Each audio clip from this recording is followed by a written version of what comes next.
Hello, I'm Bakhtiar Sanova and welcome to Africa News. Let's begin with the headlines. The United Nations says that violence in the Eastern Democratic Republic of the Congo is deepening the spread of the Ebola virus crisis. Coastal communities in Kenya turn to new technology as concern grows over declining fish stocks. And Uganda's opposition says a senior lawyer representing detained politician Kizza Besigye has been arrested.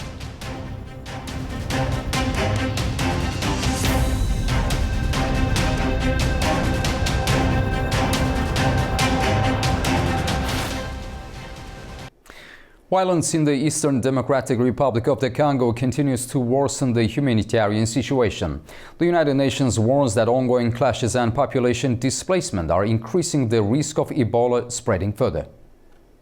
Of the Congo, where humanitarian colleagues tell us that escalating violence in the east of the country continues to take a heavy toll on civilians, constraining aid operations and complicating our efforts to contain Ebola outbreak. In the province of North Kivu, clashes over the weekend in the territories of Walikale and Masisi forced hundreds of families to flee. On June 13th, at least 3 civilians were killed and 5 injured during shelling in the towns of Munda and Buhimba. That's what local authorities are telling us. Essential services, including health and schools, remain disrupted as a result of the ongoing violence. Meanwhile, in the province of South Kivu, our humanitarian colleagues note that hostilities continued through yesterday with airstrikes, with shelling and gunfire reported in populated areas in the territories of Fizi, Uvira, and Kalehe. This has further disrupted humanitarian access and left more people without any assistance. Ongoing clashes resulting displacement risks are increasing the risk of transmission of Ebola, particularly as people move to and from affected provinces. Our partners are ready to respond but are constrained by poor access. As of June 14th, health authorities reported 21 new confirmed cases, bringing the total of 808 cases across Ituri, North Kivu, and South Kivu. Despite the challenges, we, along with our humanitarian partners, continue to support national authorities in containing the outbreak through patient care, strengthened surveillance, prevention measures, risk communication, providing safe and dignified burials. We urgently reiterate our call on all parties to protect civilians and to ensure safe, rapid, and unhindered humanitarian access. Containing the Ebola outbreak requires more than medical treatment, and in the Eastern Democratic Republic of the Congo, frontline responders are carrying out one of the most sensitive and dangerous tasks in the fight against the virus. Our next report looks at the challenges facing burial teams working on the ground. Burial teams working to contain the Ebola outbreak in the Democratic Republic of Congo are operating under difficult conditions. They face not only the risk of infection, but also mistrust from some local residents. In the city of Bunia, specialized Red Cross teams are responsible for the safe burial of Ebola victims. Team members wear protective equipment and follow strict safety procedures while handling bodies. Despite these measures, several attacks on burial teams and healthcare workers have been reported in recent weeks. According to the Red Cross, at least 4 volunteers were injured when a burial team was attacked in Bunia on June 1st. During the epidemic period, our activities always face resistance in the field. It happens often because there are people who understand and those who do not understand. So, especially the people who do not understand are the ones who put up resistance in the field, saying things like, it is a way of making money, performing the burials, and things like that.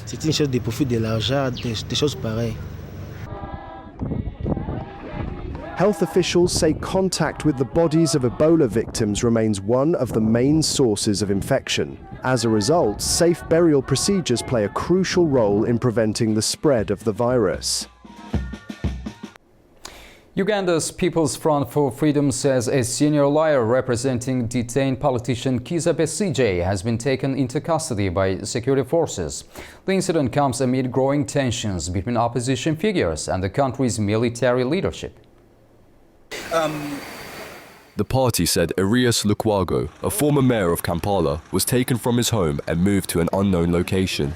Lukwago also represents Besigi in a separate case against military chief Muhoozi Kainerugaba over alleged threats made on social media. Ugandan opposition figure Bobi Wine, who is in exile in the United States, claimed on X that soldiers acting on Kainerugaba's orders seized Lukwago as he prepared to serve court papers on the military chief. Those claims could not be independently verified, and spokespeople for Uganda's military and police did not respond to requests for comment. On Monday, Kainerugaba said on X that anyone attempting to serve him court documents would be arrested. In later posts, he said he had captured a fool and shared an image appearing to show Lukwago. Kainerugaba has previously drawn attention for incendiary social media posts directed at opposition figures. As Kenya hosts a major oceans conference in Mombasa, coastal fishing communities are turning to digital catch records. It's to help them monitor falling fish stocks as they try to balance immediate income needs with longer-term efforts to protect marine resources. Let's go to this report. In Kwale and Kilifi counties, beach management units, supported by Coastal and Marine Resource Development, have been recording fish landings since 2022. 12 BMUs now collect data 4 days a week, reaching more than 1,000 fishers. At landing sites near Mombasa, officials log catches on mobile phones as fishers return from sea, weighing octopus and other species before entering the figures into a shared system. The data is then discussed in regular community meetings. Through that data, we were able to develop a management plan to protect that octopus reserve. It showed us that there are small octopuses in those rocks again. So if the BMU closes that area for 3 months, fishermen will return and find well-grown octopuses. And when they sell them, they can earn better income for their livelihoods.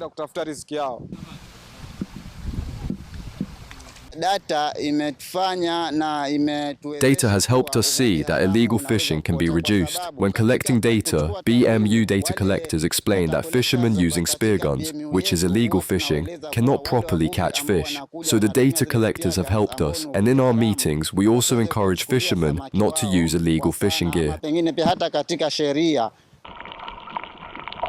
Coastal and Marine Resource Development says the approach is shifting decision-making towards local communities, though tensions remain between conservation goals and daily survival needs.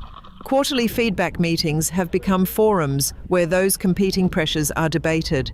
The developments come as Kenya hosts the 11th Our Ocean Conference in Mombasa from June 16th to 18th, the first time an African country has held the global gathering. The event carries the theme, Our Ocean, Our Heritage, Our Future.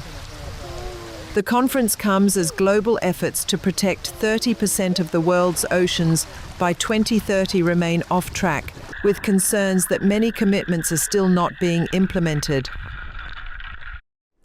Electronic waste is becoming one of the fastest growing environmental challenges worldwide. In South Africa, authorities are encouraging residents to recycle old appliances and devices instead of sending them to landfill. Our next report looks at a campaign aimed at promoting responsible e-waste disposal and raising public awareness.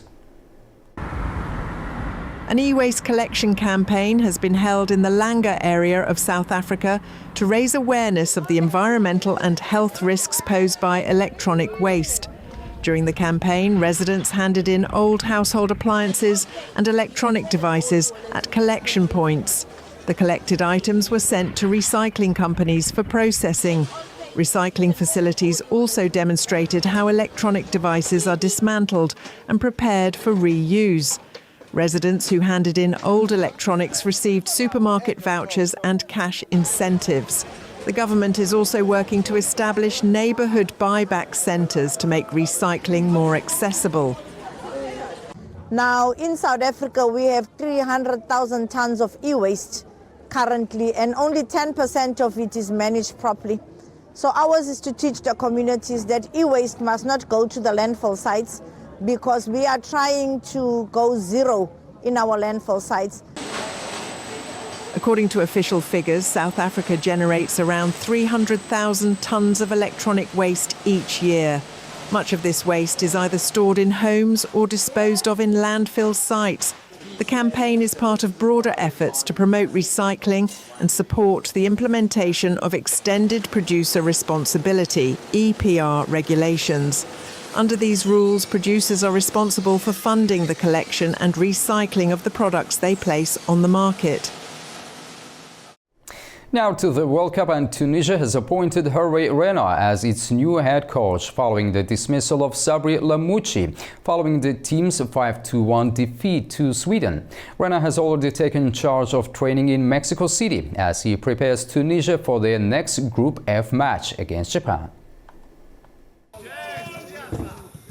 Tunisia's new head coach, Hervé Renard, was seen on Tuesday evening in Mexico City overseeing the national team's training session. He replaces Sabri Lamouchi, who was sacked after Tunisia's 5-1 defeat to Sweden in their opening World Cup match. Lamouchi's departure was the first coaching change of the tournament.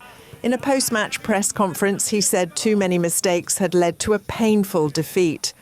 Renard, a two-time Africa Cup of Nations winner, brings extensive managerial experience. He led Saudi Arabia at the 2022 World Cup in Qatar and guided them to a shock victory over eventual champions Argentina in the group stage.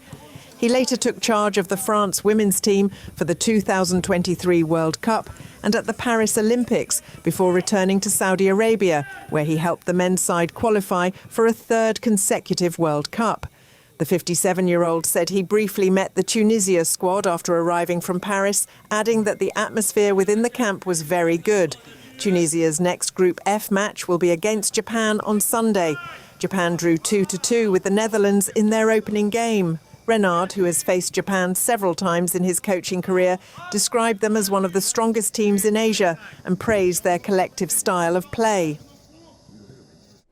That's all we have today on Africa News. Thanks for watching and stay tuned to A News for continuing coverage.